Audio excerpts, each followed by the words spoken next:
Well, thank you, Commissioner McElwain, for the partnership and the opportunity today to speak about how U.S. Northern Command, as the operational command for the Department of Defense Forces, is providing mission-enhancing capabilities to the Department of Homeland Security and U.S. Customs and Border Protection to harden the southern border. DoD has a long history of supporting DHS, and now, more than ever, U.S. Northern Command has a well-established relationship with the Department of Homeland Security. Examples include the recent support for Hurricane Michael, Hurricane Florence, our cybersecurity initiatives, and our critical infrastructure protection that we're doing with the Department of Homeland Security. Our mission of Homeland Defense is inextricably linked to the Department of Homeland Security's mission of Homeland Security. Operation Faithful Patriot, as we've named the military operation supporting CBP in hardening the southwest border, is the latest example of this critical partnership.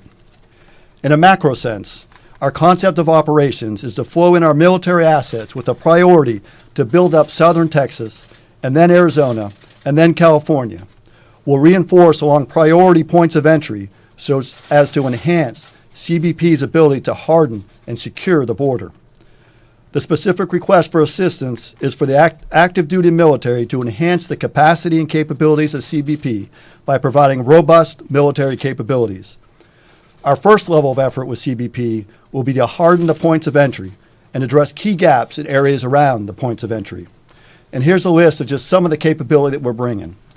First, the U.S. Army Corps of Engineers. They bring amazing expertise earned through years of experience under challenging conditions, including the current work of building the border wall. We're also bringing 3 highly experienced and capable combat engineering battalions with expertise in building temporary vehicle barriers, fencing, and are bringing them in with heavy equipment, which as we speak right now is line hauling towards Texas. We're bringing military planning teams that are already actively engaged with their CBP counterparts. We've integrated command and control capabilities. We're working with our aviation, engineering, medical, and logistic resources to bring them to bear. We're bringing 3 medium-lift helicopter companies in. These are aircraft equipped with the latest technology.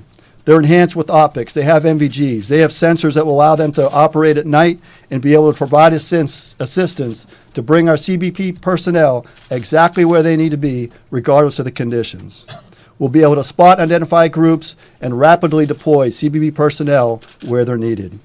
The helicopters will ensure the CBP agents can arrive in the most austere locations. They can fast rope down if they need to.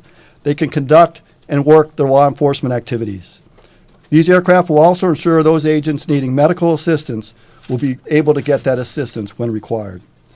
In addition, we're bringing military police units. We're bringing strategic airlift to bear. As we sit right now, we have 3 C-130s and a C-17 that is ready to deploy CBP personnel wherever they need to be at any time. We have deployable medical units. We have the logistical support. We have command posts. We're bringing again command posts so we can combine with CBP, and we have combined command posts where our operational commanders will be working side by side to integrate our efforts. And make no mistakes, as we sit right here today, we have about 800 soldiers that are on their way to Texas right now. They're coming from Fort Campbell. They're coming from Fort Knox. They're moving closer to the border. They're going to continue their training, and they're ready to deploy to be actually employed on the border. We're deploying aviation assets that quickly transport our CBP personnel. But it isn't just the men and equipment and the soldiers that we're bringing. We've already brought critical material, and it's already in place. We have enough concertina wire to cover up to 22 miles already deployed, already to the border. We have additional concertina wire that we can string with over 150 miles available. Additionally, working at where the reinforcements are needed so we can get it exactly where CBP wants us to put it. By the end of this week, we will deploy over 5,200 soldiers to the southwest border. That is just the start of this operation. We'll continue to adjust the numbers and inform you of those, but please know that's in addition to the 2,092 that are already employed from our National Guard Operation Guardian support that's been so effective. And my final point I'd like to stress is that everything I've discussed here fully adheres to our current authorities and governed by law and policy. We know border security is national security, and the U.S. military will advance CBP's capability to harden the border. Department of Defense is already and will continue to provide support to CBP to secure the border. Thank you. With that, we'll open it up for a few questions. Tara? Thank you. General O'Shaughnessy, Tara Kopp with Military Times. A couple of questions, sir. First, why weren't National Guard forces used instead, since it's typically a state governor role to bring those troops to the border? Secondly, how will you ensure that the active duty forces along the border will be operating in compliance with Posse Comitatus, and will those forces be armed? Thank you. Yeah, thanks for those questions. First, to be clear, Operation Guardian Support continues on. 2,092 National Guardsmen employed right now under the governor's authority. That will continue. This effort, Faithful Patriot, is complementary to that effort, but brings additional capability and capacity to help CBP. With respect to Posse Comitatus, everything that we are doing is in line with and adherence to Posse Comitatus. Sir, why not use the National Guard forces? And will the forces, the active duty troops on their way, will those soldiers be armed? To be clear, we are using the National Guard forces, and that's under Operation Guardian Support, very effectively being employed as we speak right now. We're bringing additional capability with Title X forces under Faithful Patriot. We have the authority given to us by Secretary Mattis. The units that are normally assigned weapons, they are in fact deploying with weapons. Flaherty with ABC News. My question is for the CBP Commissioner. You're talking about a caravan that's already dwindled down to 3,500 people. The last caravan eventually dwindled down to only 400 people by the time it reached the border. And yet you're talking about numbers for the active duty military that would be double that. Why do you feel that this is necessary? And is this a political move shortly before the election? Yeah, this group is very large. 3,500 is much larger than the Via Crucis caravan or caravans we've seen in the past. We do see other large groups forming. Again, there's 3,000 or so at the Guatemala-Mexico border now, hoping to join up with the lead group. We do see other caravans forming in El Salvador and elsewhere in Central America. So we've got to be prepared for the potential arrival of a very large group. And because of the size, we want to be able to handle it effectively and safely. What we saw when this group crossed the Honduras-Guatemala borders, they did it very forcefully. They pushed past the Guatemalan security forces. Even more risky was on the Guatemala-Mexico border, where it was a combination of near rioting on the bridge and then crossing illegally the Rio Suchate. So we saw those tactics, which are different than we've seen in past large groups, and we want to be ready for that. And we think this opportunity to harden our ports of entry, to be ready for mobile deployment between ports, is a better way to prepare for the potential arrival of a large group like this. And do you see this move as political to assuage voters that might be concerned about these caravans? No, this is a law enforcement operation from CBP's perspective, and we partner with DoD all the time to help secure our border. Nick? This question for the Commissioner. For foreign nationals who reach American soil and attempt to exercise their legal right to seek asylum in the United States, how do you plan to proceed? Yeah, under existing law and policy, we'll process people that we apprehend crossing illegally or arriving and presenting lawfully but without documents at our ports of entry the same way we're doing currently. Will be taken into custody, not returned to Mexico? That's an ongoing conversation on how.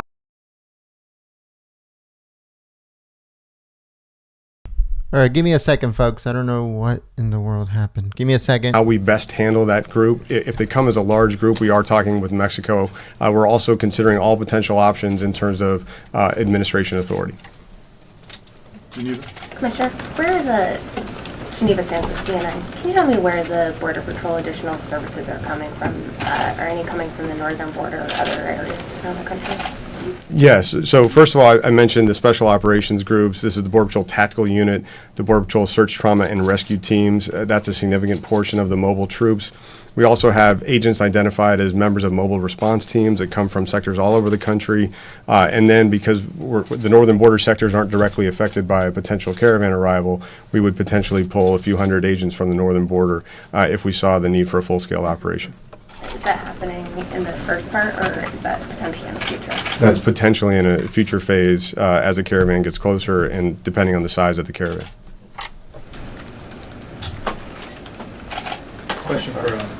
Question for General O'Shaughnessy. Would you say this is a national emergency, and how would you rate it on par with military efforts in Syria and Iraq, where potentially you could have more troops on the border than in those operations? I think the president has made it clear that border security is national security.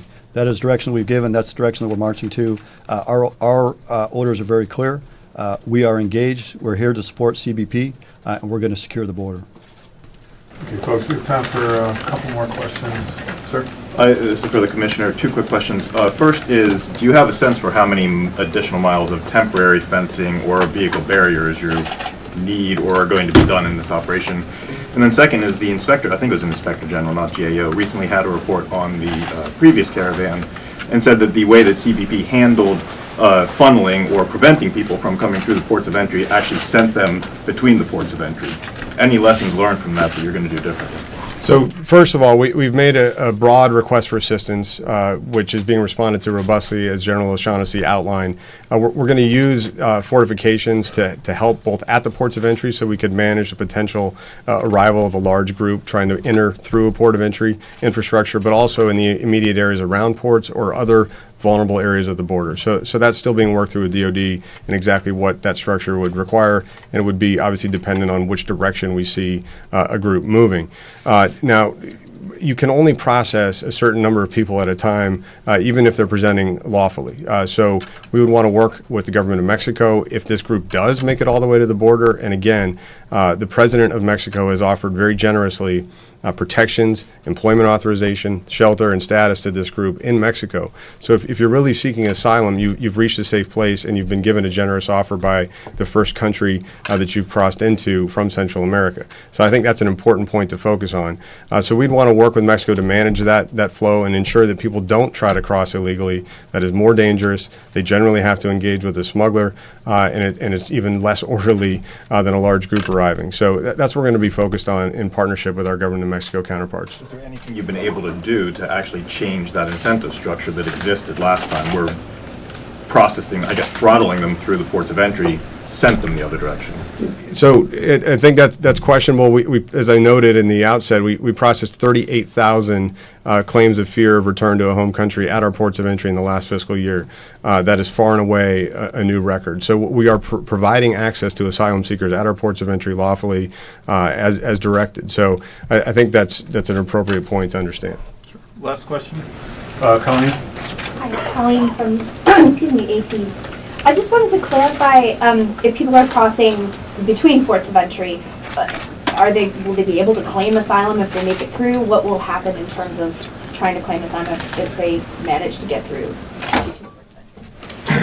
I think part of the goal is to deter people from trying to cross between ports of entry. We're going to have a substantial capability with CBP assets supported with extra mobility and capability with our DoD partners. So we don't want them to cross that way in the first place, and we will apply the full extent of our laws to those who do cross illegally. All right, everyone. Thank you very much. If you have any follow-up, we're happy to take for action after. Appreciate you taking the time today. Thank you. Thank you.